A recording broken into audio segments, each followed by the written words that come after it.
যেই চলচ্চিত্রে কোনো হল নেই, শাকিব খানকে ভিত্তি করে মাসে বা বছরে হল খুলে যায়, যেখানে কোনো ভালো সিনেমা নেই, যেখানে কোনো ভালো হিরো নেই, যেখানে কোনো ভালো আর্টিস্ট টেকনিশিয়ান নেই, সেই জায়গাতেও 20 বছর ধরে তার স্টারডম এখন অব্দি সেম ভাবে রেখেছেন এবং কি আরো বেশি চড়াই উতরায় পৌঁছে যাচ্ছেন।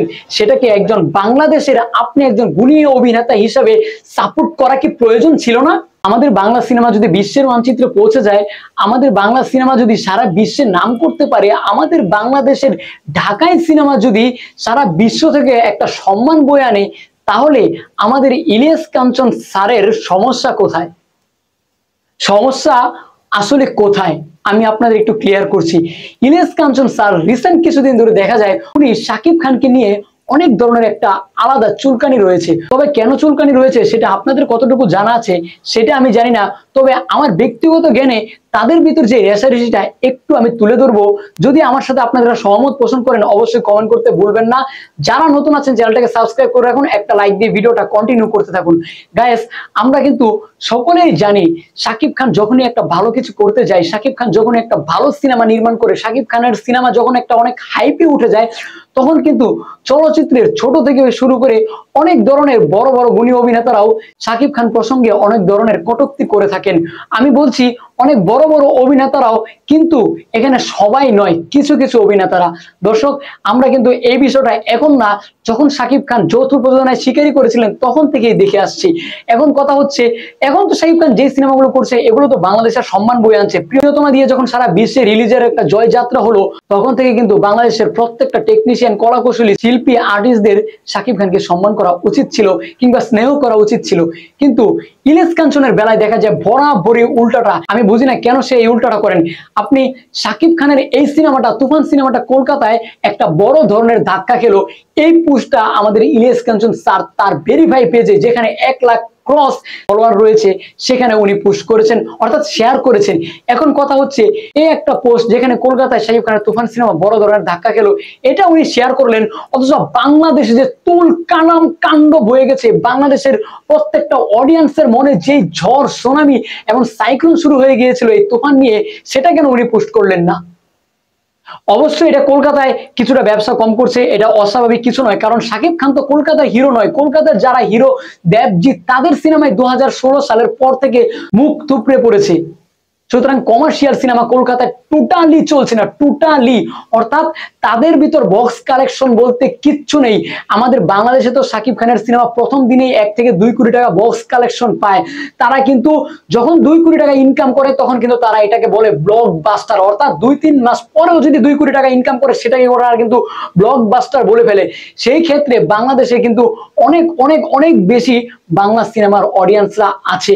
এখন কথা হচ্ছে, যেই সিনেমা বাংলাদেশে ব্লকবাস্টার হিট হয়ে গেছে, সেটা তো কলকাতায় শুধুমাত্র বোনাস। ওইখান থেকে যদি 50,000 টাকাও নিয়ে আসে, সেটা কিন্তু টোটালি বোনাস। এখন সেই বোনাসটাকে আপনি গর্ব না করে, সেই বোনাসটাকে আপনি এপিসোড না করে, কেন শুধুমাত্র শাকিব খানকে একা ইঙ্গিত করে এই ঈর্ষণীয় ভাবে আপনি পোস্ট করেন? আমি এখন ব্যক্তিগত মতামত দিচ্ছি আপনাকে। আমার মনে হয় যারা সাধারণ অডিয়েন্স আছে আমার সাথে একমত পোষণ করবেন। আমার মনে হয় এখানে ইলিয়াস কাঞ্চন শুধুমাত্র তার বেদের মেয়ে জ্যোৎস্নার রেকর্ডটা যখন প্রিয়তমা ভেঙে দিয়েছে, সেই জায়গা থেকে তার ভিতরে একটা ঈর্ষণীয় শুরু হয়ে গেছে। এখন অনেকেই বলবেন, উনি তো পাসওয়ার্ডের সময় এভাবে ঈর্ষণীয় ভাবে কথা বলেছিলেন। হ্যাঁ, বলেছিলেন, কেননা উনি পর অনেক ভালো ভালো সিনেমা করেছিলেন। প্রিয়া আমার প্রিয়া কিন্তু 14 কোটি টাকা ইনকাম করেছিলেন। শিকারের ভিতর কিন্তু 14 কোটি প্লাস ইনকাম করেছিলেন। তারপর নবাবে শুনেছিলাম 18 কোটি টাকা ইনকাম করেছিলেন। এখন 20 কোটির কাছে কিন্তু পৌঁছে যাচ্ছে বা যাচ্ছে, এরকম একটা ধাপ ছিল শাকিব খানের স্টারডমের ভিতর। ঘটনা হচ্ছে, যদি 20 কোটি ক্রস করে ফেলে, তাহলে তো পাসওয়ার্ড একদম আমার জীবনটাকে লক করে দেবে। অর্থাৎ সেই ক্ষেত্রে কিন্তু পাসওয়ার্ডকে নিয়ে উনি কিছুটা কটূক্তি করেছিলেন।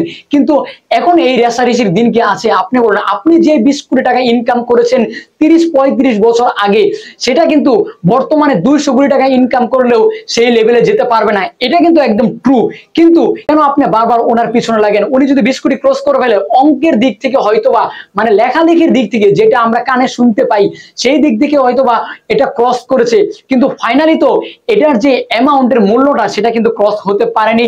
এটা তো আমরা জানি। কিন্তু আপনি এই বিষয়টাকে এপিসোড করুন, যে যেই জায়গায়, যেই চলো দেশে যেই চলচ্চিত্রে কোনো হল নেই শাকিব খানকে ভিত্তি করে মাসে বা বছরে হল খুলে যায়, যেখানে কোনো ভালো সিনেমা নেই, যেখানে কোনো ভালো হিরো নেই, যেখানে কোনো ভালো আর্টিস্ট টেকনিশিয়ান নেই, সেই জায়গাতেও 20 বছর ধরে তার স্টারডম এখন অব্দি সেম ভাবে রেখেছেন এবং কি আরো বেশি চড়াই উতরায় পৌঁছে যাচ্ছেন। সেটাকে একজন বাংলাদেশের আপনি একজন গুণী অভিনেতা হিসেবে সাপোর্ট করা কি প্রয়োজন ছিল না? আজকে ইলিয়াস কাঞ্চন, আপনি অনেক গুণী অভিনেতা, আপনার কথাগুলো শুনলে মনে হয় আপনি সত্য কথা বলেন। আপনি যখন একটা প্রেজেন্ট হন তখন আপনার প্রেজেন্টেশন দেখলে খুবই ভালো লাগে। সেই জায়গায় আপনার কি ভালো দিকের সাথে ভালোর পক্ষে থাকা উচিত ছিল না?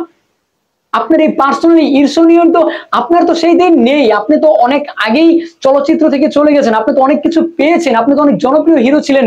এখন তো শাকিব খানের সাথে কম্পিটিশন করার বয়স নেই, আপনার সেই এজ নেই।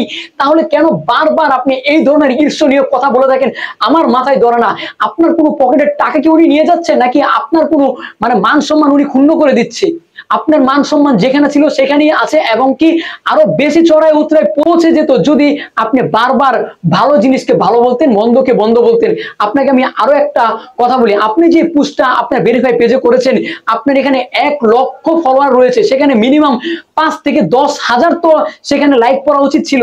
আপনি গিয়ে দেখেন সেখানে 100 লাইক ক্রস করতে পারেনি। এমনকি সেই জায়গার কমেন্ট গুলোতেও আপনি একটু পড়ে দেখেন কি লেভেলের আপনাকে নিয়ে কটূক্তি করা হচ্ছে। এটা কি কোনো ভালো দিক? আপনি কিন্তু এমনিতেই দেখেন যে ইকবাল ভাই শাকিব খানকে নিয়ে যেভাবে যে লেভেলের কটূক্তি করে থাকেন, সেই জন্য কিন্তু উনার ভালো সিনেমা হোক বা না হোক, উনার যে সিনেমাগুলো আসছে সেই সিনেমাগুলোই কিন্তু দর্শক হলের ভিতর যাবে তো দূরের কথা, তারা আগে থেকেই বদনাম করা শুরু করে দিয়েছে। কেন দিয়েছে? শুধুমাত্র দেশের মেগা স্টারকে নিয়ে উনি অল টাইম কটূক্তি করেন বলে। কারণ দেশের ম্যাক্সিমাম অডিয়েন্সই তো শাকিব খানের। এখন আপনার সিনেমা যখন হলে চলবে তখন কিন্তু শাকিব খানের দর্শককে আপনার টানতে হবে। আর শাকিব খানের দর্শককে আপনার টানতে হলে কি করতে হবে? শাকিব খানকে নিয়ে অনেক বেশি বেশি পজিটিভ কথা বলতে হবে।